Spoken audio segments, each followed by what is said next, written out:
Assalamualaikum warahmatullahi wabarakatuh. Sugeng enjing bocah-bocah, muga-muga bocah-bocah ing dalem karo keluargane diparingi sehat walafiat. Amin. Bocah-bocah, ana ing pasinaon esuk iki Busun arep mulangake babagan urip rukun pasinaon loro. Nanging sadurunge luwih apik kaya biasane yaiku dedonga riyin ya, donga dhisik. Ya, persiapan berdoa mulai. Selesai. Alhamdulillah, muga-muga dedongane awake dhewe iki dijabah karo Gusti Allah. Amin.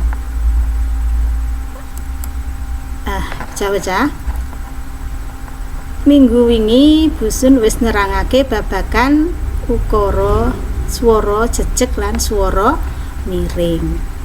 Nah, saiki swara jejeg lan swara miring kuwi diterapake ana ing wacan utawa ana ing teks ya. Nah, ana ing gladen telu iki nulis nganggo ejaan sing bener. Iki sik kaitane karo sing dek wingi cah ya, sing karo minggu kepungkur ya. Buku paket, coba dibuka buku pakete halaman 10 nganti halaman 12. Kuwi kanggo gladen ing dalem wae ya, kanggo latihan ing dalem. Ana kono gambar-gambar kuwi setitekno cah. Diperhatikan, setitekno kuwi gambar apa. Banjur tulisen nganggo ejaan sing bener. Maksudnya apa? Wingi kan Busun wis nerangake swara jejeg lan swara miring. Lah ana gambar kuwi gambare apa, jenenge apa, engko tulisen ning kono. Engko kuwi bakal nemokake swara jejeg lan swara miring. Nggih, saged nggih kagem gladen ing dalem mawon nggih niku. Saged dibiyantu bapak ibuke utawa sinau dhewe. Nah, saiki ana ing pasinaon keloro iki esuk iki bakal Busun ajarake ya maca wacan kanthi lancar. Wis go sing mirengake, ngrungokake, midhangetake Busun sing maos. Nah, carane maca piye? Ana swara jejeg lan ana swara miring. Dadi maca wacan kanthi lancar kuwi kang kudu digatekake yaiku ejaan lan pangucape tembung ana ing wacan iki kudu bener. Ten nggih. Nanging sadurunge Busun terangake utawa wacake wacan sing tak aturake, ayo sik nyanyi-nyanyi dhisik. Ben apa, Dek? Ben fresh ya. Nggo nek sinau ben luwih enak.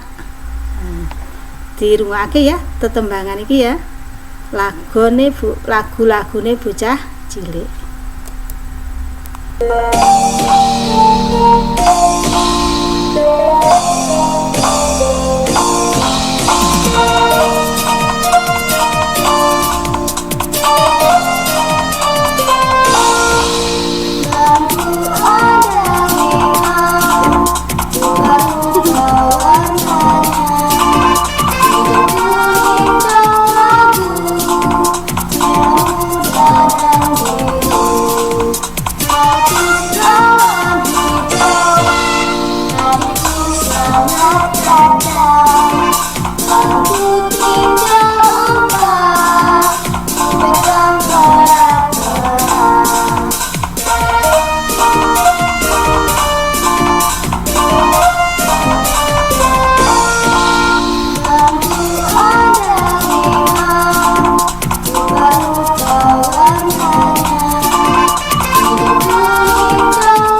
kuwi mau lagu-lagune bocah cilik. Seneng to, Cah?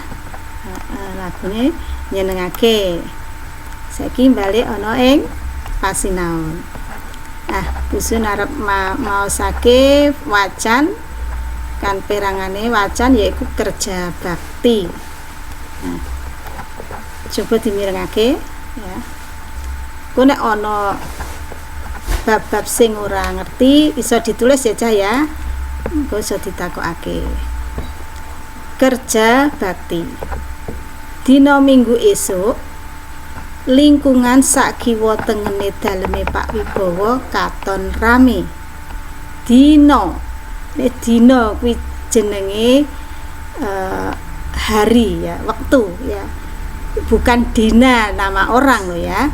Ki macane dina Minggu esuk lingkungan sakiwa tengene daleme Pak Wibowo katon rame. Coba diperhatikake, ana swara jejeg lan ana swara miring. Para warga guyub rukun nindakake kerja bakti utawa gotong royong bebarengan ngresiki dalan lan kalen. Nah, iki ana swara o jejeg lan ana swara o miring. Bapak-bapak resik-resik, dene ibu-ibu nyepakake daharan kanggo sarapan. Para warga anggone kerja bakti katon cukat trengginas. Para warga, tulisane para warga, tapi macane para warga. Anggone kerja bakti katon cukat trengginas.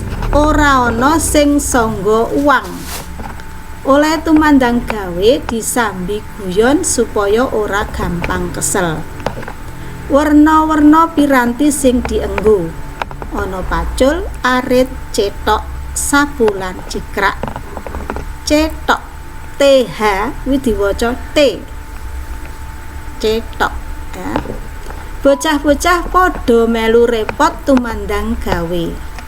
Bima, Rini lan kanca-kancane sregep banget. Atine seneng bisa kumpul karo warga. Sawise kerja bakti, kabeh kumpul ing latare Pak Wibowo. Sarapan wis sumadya.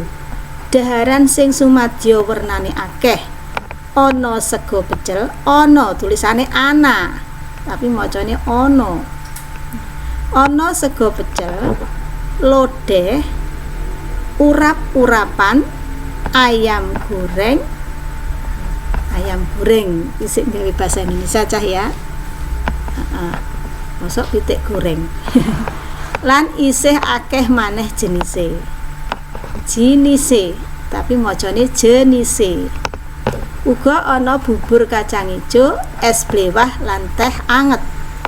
Ibu-ibu padha iwut ngladeni bocah-bocah. Bapak-bapak mundhut dhewe-dhewe. Kabeh dahar bebarengan. Anggone dahar padha katon rahab. Ing kono kene keprungu guyune para warga. Kono iku o jejeg, Cah ya, o diwaca o, gak kana tulisane ya. Pancen warga RT loro o jejeg loro, Kelurahan Sukamaju tetep Sukamaju, Cah ya, ora oleh diwaca Sukamaju. Nek jenenge desa, jenenge daerah, jenenge kota kuwi tetep ora oleh dirubah. Sukamaju ya Sukamaju, ora oleh Sukamaju. Madiun, ora oleh Mediun. Nah, Sukamaju angger ana kegiatan mesti dilakoni bebarengan. Bab kuwi nuduhake yen para warga tansah guyub rukun. Nah, wacan sing busun waos mau ana sambung rakete karo swara jejeg lan swara miring. O, I, U, E pepet lan O. Sampun mangertos? Dadi nek maca aja diwaca apa eneke ya. Lucu mengko ya. Nah, iki mau wacan sing diwaos busun iki ana sambung rakete karo huruf atau huruf jejeg lan huruf apa Dek, aksara jejeg lan aksara miring. Nggih. Iku gunane awake dhewe nyinaoni bab swara jejeg lan swara miring. Mangertos nggih sedaya? Sampun paham nggih? Apa to gunane busun Dek wingi kok nerangake bab swara jejeg lan swara miring, o jejeg, o miring lan sak piturute. Yaiku mau nek ana wacan iso maos, iso maca sesuai to trep-trepane maca padha karo swara-swara sing jejeg lan swara miring. Saengga kowe ngerti isine wacan. Mergo apa Cah? Tulisane nggone basa Jawa nek pelajaran bahasa Jawa kuwi nek nulis ora padha karo tulisan bahasa Indonesia. Nggih. Nggih. Saiki ana wacan mau ana bab-bab sing angel, kata-kata sulit. Kawruh sapala. Sapala ki pala ki kata Dik ya. Tembung utawa kata. Sak gak kata, sak tembung. Kawruh sapala. Maksude apa? Kata-kata sulit. Nah, kudu diweruhi. Contone daleme. Daleme iki artine omahe. Katon kuwi ketok. Dahar mangan. Cukat trengginas. Apa Cah? Tandange rikat cepet. Nah, sangga wang kuwi meneng wae. Biasane wong sing nglamun kae mesti nyangga uang. Uang ki apa to rahang. Ya, rahange disangga, disangga. Sangga uang berarti meneng wae. Terus piranti kuwi alat. Pirantine apa mau? Pacul, cetok, arit itu piranti. Piranti ki alat. Rahab, oleh mangan rahab. Oleh mangan tuh seneng banget.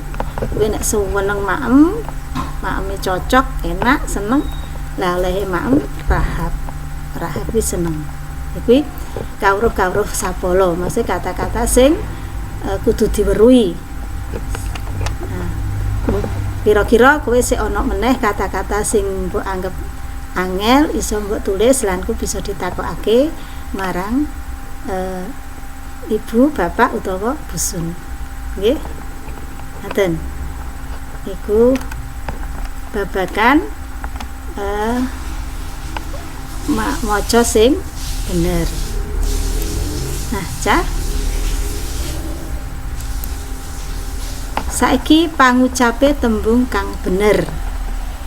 Coba dimidhangetke nggih pangucape tembung ngisor iki. Minggu esuk. Minggu esuk. Esuk ya. Minggu isu, minggu esuk. Gotong royong.